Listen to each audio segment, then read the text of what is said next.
नमस्कार दोस्तों, हम पढ़ रहे थे संख्या पद्धति चैप्टर, जिसमें हमने आर.एस. अग्रवाल बुक के 85 क्वेश्चन सॉल्व कर लिए। आज इससे आगे के प्रश्नों को हम सॉल्व करेंगे। तो स्टार्ट करते हैं। क्वेश्चन होगा 86 क्वेश्चन है, दिया गया है इसमें। यदि n एक प्राकृतिक संख्या हो तो 10 की पावर n-1 के अंकों का योग 4707 हो तो n का मान कितना होगा। ये क्वेश्चन दिया गया है। यहाँ पर दिया गया n एक प्राकृतिक संख्या, तो प्राकृतिक संख्या आप कुछ भी ले सकते हो, एक भी ले सकते हो, दो भी ले सकते हो। फिर यहाँ दिया गया 10 की पावर n-1 में अंकों का योग दिया है, यहाँ अंकों का योग दिया है 4707। ठीक, तो हमने माना यहाँ 10 की पावर n में x अंक हैं। अब आप इसको सॉल्व करोगे, यहाँ n की जगह 1 रखोगे तो कितना जाएगा, यहाँ 10 ही रहेगा, 10 में से 1 जाएगा तो बचेगा कितना, 9। तो हम कह सकते हैं जो x है संख्या में 9 बार आएगा। अब बराबर यानी कि दोनों की मल्टीप्लाई करोगे तो यहाँ पर क्या मिल जाएगा, योग मिल जाएगा। तो योग बराबर योग के, ठीक, तो आप यहाँ से काट सकते हो, काटोगे तो x बराबर कितना आएगा, देखो 9 पंजे कितना हो गया 45, बचा यहाँ से कितना 2 और नोट किया 0। फिर होगा 9 दूनी 18, ठीक, 20 में से 18 जाएगा तो बचेगा कितना 2, फिर नोट किया हमने 7, फिर होगा 9 तियाँ 27, ठीक, तो कितना आ गया 523। ठीक है, तो इसमें जो 9 है 523 बार आएगा। ठीक, कितनी बार आएगा, 523 बार आएगा। तो इस क्वेश्चन का जो राइट आंसर होगा वो 523 इसका राइट आंसर होगा। अब आपको अगर इतना समझ में आ गया है तो डायरेक्टली हम क्वेश्चन को सॉल्व कर सकते थे। हमें करना क्या था, 10 की पावर n है, n की जगह 1 रखोगे और -1 इसमें से घटा दोगे तो बचेगा कितना 9। तो 9 बराबर हो जाएगा 4707 के। मैं आपसे कहूँ 1 बराबर यहाँ से कितना आ जाएगा, काटोगे तो आ जाएगा 523। तो यही क्वेश्चन का आंसर हो जाएगा। तो इस तरीके से हम क्वेश्चन को सॉल्व कर सकते थे। अब अगला क्वेश्चन देखेंगे। क्वेश्चन है 87 क्वेश्चन।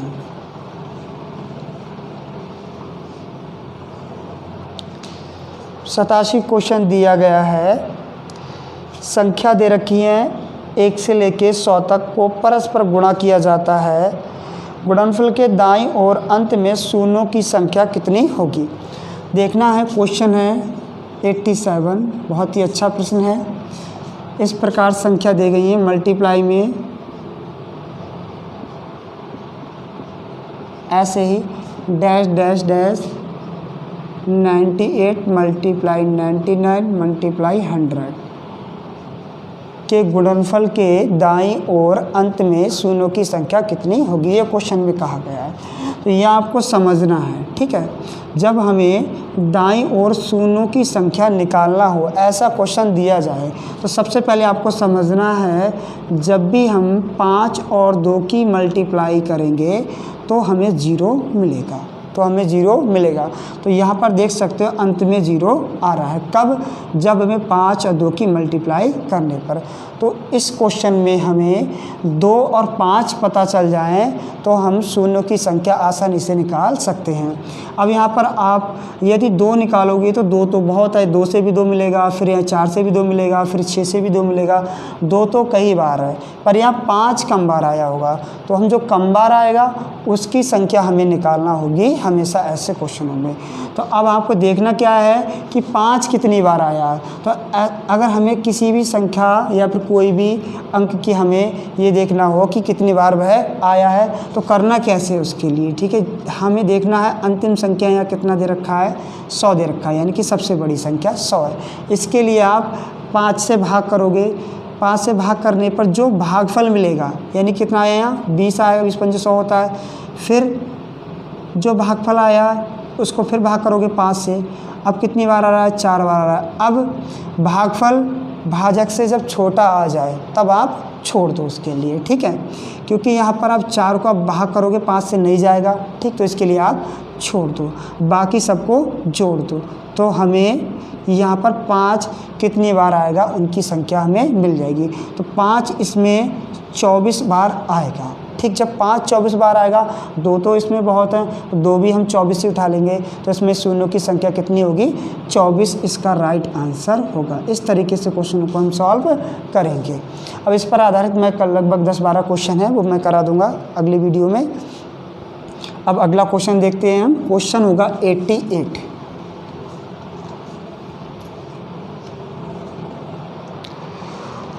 क्वेश्चन दिया गया है 88, जिसमें कहा गया है भाग की एक क्रिया में भागफल 403 तथा भाजक 100 तथा शेषफल 58 है, तो भाज्य कितना है। बहुत ही सिंपल क्वेश्चन है। दिया गया है भागफल 403, भाजक 100 और शेषफल 58। हमें निकालना क्या है, भाज्य निकालना है। तो भाज्य बराबर होता है भाजक प्लस भाजक मल्टीप्लाई भागफल प्लस शेषफल, ये होता है। ठीक है, अब आप देख सकते हो भाजक कितना है 100 है, भागफल कितना है 403 है, प्लस शेषफल कितना है 58। मल्टीप्लाई करोगे तो यहाँ से कितना आ गया, ठीक 40,300 और प्लस 58 इसमें और ऐड कर दो तो हो जाएगा 40,358। इसका राइट आंसर होगा। इस तरीके से क्वेश्चन को हम आसानी सॉल्व कर सकते हैं। अब अगला क्वेश्चन देखेंगे हम। क्वेश्चन होगा 89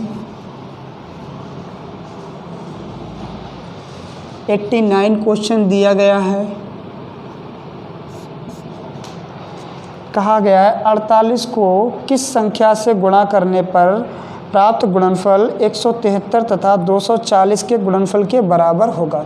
तो बहुत ही सिंपल क्वेश्चन है, कुछ नहीं करना है हमें। हमने माना 48 को संख्या x से गुणा करने पर प्राप्त गुणनफल 173 इंटू 240 के गुणनफल के बराबर होगा। तो बस अब आप आसानी से इसे सॉल्व कर सकते हैं। 24 दूनी कितना होता है 48, यहाँ से कितना बचा 10 और 2 पंजे कितना होता है 10। ठीक है, तो x बराबर यहाँ कितना हो जाएगा, मल्टीप्लाई कर दोगे 5 की 173 से, 5 3 कितना होता है 15, 15 का हो जाएगा 5, हासिल का हो गया 1। अब 5 7 कितना होता है 35, 35 एक हासिल का कितना हो गया 36, 36 का से 6, हासिल का हो गया यहाँ 3, 5 एकम 5, 5 और 3 कितना हो गया 8। ठीक, तो आंसर होगा यानी कि जो संख्या थी वो 865 थी। अब हम अगला क्वेश्चन पढ़ेंगे। इससे आगे जो क्वेश्चन दिया गया है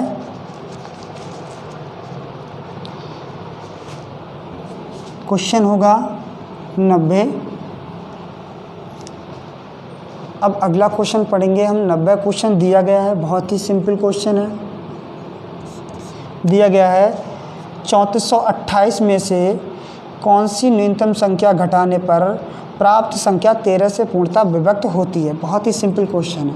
यहाँ दिया गया है 3428 में से कौन सी न्यूनतम संख्या घटाएं जिससे कि प्राप्त संख्या 13 से पूर्णतः विभक्त होती है।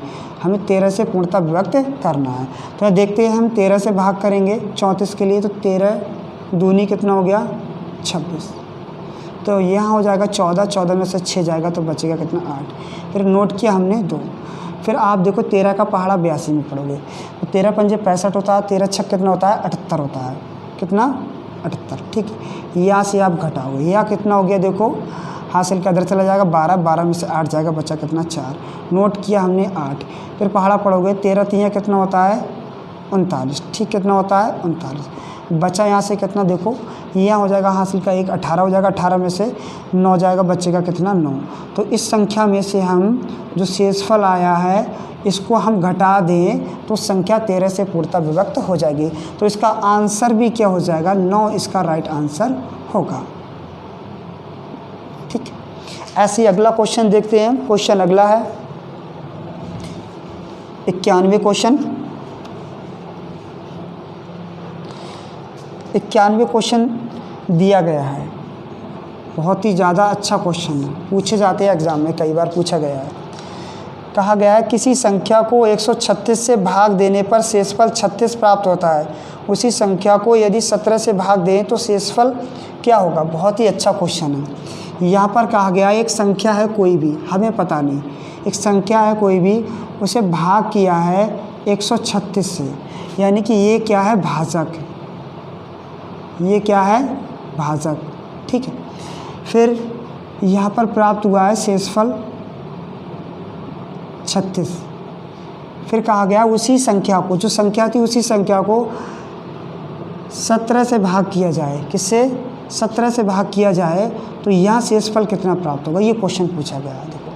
देखो ऐसे क्वेश्चनों को हम कैसे सॉल्व करेंगे, हमेशा याद रखना है, अगर पहले वाला भाजक बाद वाले भाजक से पूर्णतः डिवाइड है तो सीधे हम जो पहले वाला शेषफल है उसको भाग करेंगे हम 17 से, ठीक है। जो शेषफल मिलेगा वही क्वेश्चन का आंसर होगा। तो देख सकते हैं हम कैसे सॉल्व करेंगे। यहाँ पर कितना है, शेषफल 36 है, तो आप 36 को भाग करो सीधे डायरेक्ट, किससे, 17 से, यानी कि दूसरे वाले भाजक से, ठीक है। तो 17 दूनी कितना होता है, 34, कितना होगा, 34, बचेगा यहाँ शेष कितना, 2। तो इस क्वेश्चन का जो राइट आंसर होगा, यानी कि यहाँ पर जो शेषफल प्राप्त होगा 2, इसका सही आंसर होगा, ठीक है। अब क्यों ऐसा क्यों हो रहा है, ठीक है, तो आपको हम समझा दे रहे हैं, देखते हैं हम यहाँ, समझते हैं अच्छे से। देखो हमने एक यहाँ पर एक भागफल भी मान लिया, क्या मान लिया, भागफल x मान लिया। तो मैं आपसे कहूँ यहाँ पर जो संख्या थी, संख्या क्या थी, तो हम लोगों ने पढ़ा है संख्या को बोलते हैं भाज्य, क्या बोलते हैं, भाज्य। भाज्य बराबर होता है भाजक गुणा भागफल प्लस शेषफल। तो यहाँ पर जो संख्या होगी 136x प्लस 36 क्या हुई, संख्या। अब यही संख्या थी, इसी को हमें 17 से भाग करना था, किससे, 17 से भाग करना था, जो शेषफल आएगा वही क्वेश्चन का आंसर था। तो देखो यहाँ देख सकते हो, देखो यहाँ से तो आपको शेषफल मिलेगा नहीं, क्योंकि ये 17 से पूरा कट रहा है, यहाँ से शेषफल आपको नहीं मिलेगा। शेषफल सिर्फ आपको कहाँ से मिलेगा, यहाँ से मिलेगा। इसलिए हम डायरेक्ट क्या करते हैं, जो शेषफल होगा सीधे हम उसी से, यानी कि उसी को भाग करते हैं, और जो हमें शेष ज्ञात होगा वही क्वेश्चन का आंसर होगा। अब एक पॉइंट आपको और याद रखना, यदि यहाँ पर जैसे क्वेश्चन यहाँ दे देता, इसकी जगह यहाँ 36 की जगह यहाँ समझना है, क्वेश्चन दे देता किसी संख्या को 136 से भाग देने पर शेषफल यहाँ अगर आपको दे देता कि 8 बचता है, कितना, 8 बचता है, और उसी संख्या को 17 से भाग करें तो शेषफल क्या होगा। तो कुछ नहीं करना है आपको, किसी से भाग नहीं देना है। अगर ये वाला दूसरा वाला भाजक पहले वाले शेषफल से बड़ा है तो आपका आंसर वही हो जाएगा, यहाँ भी आंसर 8 ही आएगा, याद रखना है, ठीक है। अब अगला क्वेश्चन पढ़ेंगे हम, क्वेश्चन इसी पर आधारित है।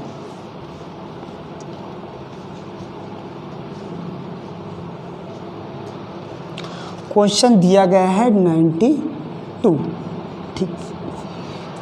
इस क्वेश्चन में कहा गया है किसी संख्या को 156 से भाग देने पर शेषफल 29 बचते हैं, उसी संख्या को 13 से भाग देने पर शेषफल क्या बचेगा। सेम क्वेश्चन है, कुछ अलग नहीं है, बस थोड़ा सा अलग है। 156 से भाग दे रहे हैं किसी संख्या को तो शेषफल 29 प्राप्त हो रहा है। अब कहा उसी संख्या को 13 से भाग दे रहे हैं तो यहाँ शेषफल क्या प्राप्त होगा। तो हमने आपको बता दिया, ये तो भाजक है और ये शेषफल है। अब डायरेक्टली आप इसको भाग कर दो, 29 को भाग कर दो किससे, 13 से। तो 13 दूनी कितना होता है, 26। 29 में से 26 जाएगा तो शेष कितना बचेगा, यहाँ 3 शेष बचेगा। कितना बचेगा, 3 शेष होगा। तो यही इस क्वेश्चन का आंसर आएगा। आप आसानी से क्वेश्चन को सॉल्व कर सकते हो। अब एक क्वेश्चन और देखते हैं, इसी पर आधारित एक और क्वेश्चन है।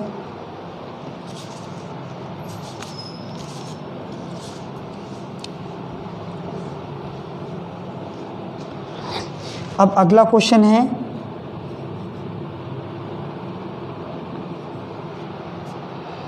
अच्छा 92 कर लिया, 93 क्वेश्चन होगा। कौन सा होगा, 93 क्वेश्चन होगा। इसमें कहा गया है किसी संख्या को 195 से विभक्त करने पर 47 शेष बचते हैं, उसी संख्या को 15 से विभक्त करें तो शेषफल क्या होगा। ठीक है, देखो यहाँ पर कहा गया है किसी संख्या को 195 से भाग करने पर शेषफल 47 प्राप्त होता है, उसी संख्या को 15 से भाग दिया जाए तो यहाँ शेषफल क्या प्राप्त होगा। ठीक है, ये क्वेश्चन है, यहाँ शेषफल क्या प्राप्त होगा। सेम क्वेश्चन है, बस कुछ नहीं करना हमें। 47 को भाग कर देंगे डायरेक्ट हम किससे, 15 से, तो 15 तियाँ कितना होता है 45, तो बचेगा यहाँ से कितना 2 शेष, कितना बचा 2 शेष। ठीक है, तो यही क्वेश्चन का आंसर होगा, 2 इसका राइट आंसर होगा। और एक कंडीशन आपको और याद रखना है, यदि ये 15 से पूर्णतः विभक्त नहीं हो, पहले वाला भाजक दूसरे वाले भाजक से पूर्णतः विभक्त नहीं हो, तो क्वेश्चन पूछा जाए तो आप उसमें ऑप्शन दे रखा होगा निर्धारित नहीं किया जा सकता, तो वो ऑप्शन बिल्कुल राइट होगा, याद रखना है। ठीक है, अब अगला क्वेश्चन पढ़ेंगे हम, क्वेश्चन होगा 94। 94 क्वेश्चन देख सकते हैं हम। 94 क्वेश्चन कहा गया है 4000 में से छोटी कौन सी संख्या घटाई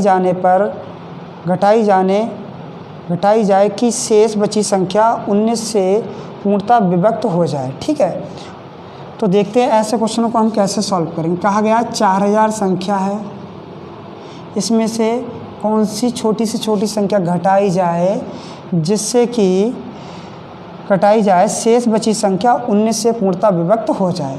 यानी कि हमें करना क्या है, डायरेक्ट 19 से भाग करना है। ठीक है, जो शेष आएगा वही क्वेश्चन का आंसर होगा। तो यहाँ देख सकते हो यहाँ कितनी बार जा रहा है, ये दूनी बार जाएगा, 38 हो गया। ठीक, बचा यहाँ से कितना 2, नोट किया यहाँ से कितना 0, फिर ये कितनी बार जाएगा 19, एकम बार जाएगा। ठीक है, तो यहाँ से आप देख सकते हो बचेगा कितना 1। ठीक है, यहाँ से कितना बचा, नोट किया हमने कितना 10। अब शेष कितना बच रहा है यहाँ आपका, कितना 10 बच रहा है। ठीक है, तो क्वेश्चन का जो आंसर भी होगा 10, यदि आप 10 इसमें से घटा दें तो यह संख्या 19 से पूर्णतः विभक्त होगी। तो इसका जो आंसर कितना हुआ 10 इसका राइट आंसर होगा। ठीक है, अब अगला क्वेश्चन पढ़ेंगे हम। क्वेश्चन दिया गया है 95 क्वेश्चन।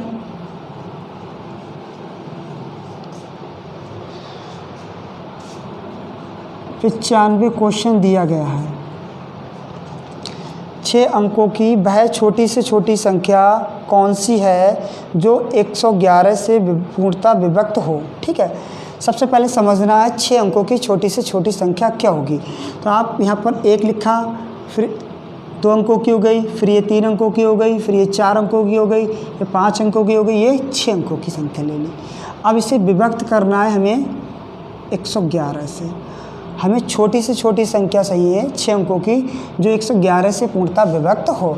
तो भाग करेंगे हम 111 से इसके लिए, तो कितनी बार जा रहा है ये 9 बार चला जाएगा। ठीक है, तो यहाँ हम लिख सकते हैं 999। बचा यहाँ से कितना, देखो नोट कर सकते हैं, घटाएंगे कितना आ गया 1 आ गया। ठीक है, हमने यहाँ से बचा कितना 2 जीरो ये उतार लिए। ठीक है, 2 जीरो हम उतार रहे हैं तो हमें यहाँ दिख रहा है यहाँ कितना है 111, और यहाँ कितना बच रहा है शेष 100 बच रहा है। तो मैं आपसे कहूँ कितना यहाँ पर कम था, तो आप कहोगे 11 यहाँ कम था। तो इसमें यदि 11 और होता तो ये संख्या पूरी डिवाइड हो जाती 111 से। अब हमें चाहिए छोटी से छोटी, और कौन से 6 अंकों की चाहिए। यदि आप इसमें से 100 घटा दोगे तो ये संख्या 5 अंकों की हो जाएगी, और हमें चाहिए 6 अंकों की। तो इसलिए हम इसमें 11 जोड़ देंगे, तो जो संख्या हो जाएगी, देखो इसमें हमने कितना जोड़ना है 11 इसमें जोड़ देना। तो यही इस क्वेश्चन का आंसर होगा। इस तरीके से हम क्वेश्चन को सॉल्व कर देंगे, क्योंकि अब ये संख्या कितने अंकों की हो गई 6 अंकों की। देखो काउंट कर सकते हो 1 2 3 4 5 6। ठीक, तो इस तरीके से क्वेश्चन को हम सॉल्व कर सकते हैं आसानी से। अब अगला क्वेश्चन देखेंगे हम। क्वेश्चन होगा 96। 96 क्वेश्चन दिया गया है। 96 क्वेश्चन है, बहुत ही सिंपल क्वेश्चन समझना है। कहा गया वह छोटी से छोटी संख्या जिसे एक संख्या दे रखी है, आपको संख्या दे रखी है ये 80 36 42 80 36 42 में जोड़ने पर प्राप्त संख्या 11 की गुणज हो, निम्नलिखित में से कौन सी है। यानी कि कहा गया है इसमें कौन सी संख्या छोटी से छोटी जोड़े जो कि 11 से पूर्णतः विभक्त हो। गुणज का मतलब क्या है, 11 से पूर्णतः विभक्त हो, यानी कि 11 से क्या हो पूर्णतः विभक्त हो। गुणज का मतलब वही है कि विभक्त हो। ठीक है, तो देखो ऐसे क्वेश्चनों को हम कैसे सॉल्व करेंगे। हमने आपको 11 का नियम पढ़ाया था, 11 से काटने का नियम। देखो कैसे करेंगे। यहाँ विषम संख्या के स्थानों पर अंकों का योग और सम संख्या के स्थानों पर अंकों का योग या तो बराबर हो, ठीक है, या उनका अंतर 11 का गुणज हो। तो ऐसी संख्याएं 11 से पूर्णतः विभक्त होती हैं। तो आप देख सकते हो हमने जो विषम स्थान है, जो विषम स्थान है उसके अंकों का योग करते हैं। 8 और 3 11 और 4 कितना हो रहा है 15, ठीक है। ये विषम स्थान पर अंकों का योग है। सम स्थान पर अंकों का योग करते हैं। 0 और 6 जोड़ेंगे 6 ही रहेगा, 6 और 2 जोड़ेंगे 8 हो गया। तो हमें यहाँ 8 तो मिल गया, पर हमें यहाँ 15 लाने के लिए इसमें कौन सी छोटी से छोटी संख्या हम जोड़ें। तो मैं आपसे कहूँ इसमें 7 और जोड़ दें। तो देखो सम और विषम दोनों स्थानों पर अंकों का योग क्या हो रहा है, बराबर हो रहा है। कितना जोड़ने पर, 7 जोड़ने पर। तो इस क्वेश्चन का आंसर होगा 7, इसका राइट आंसर होगा। ऐसे ही हम अगला क्वेश्चन और पढ़ते हैं। समझ में तो आ रहा होगा आपको, समझ में आ रहा है तो चैनल को सब्सक्राइब ज़रूर करें और लाइक करें और शेयर करें।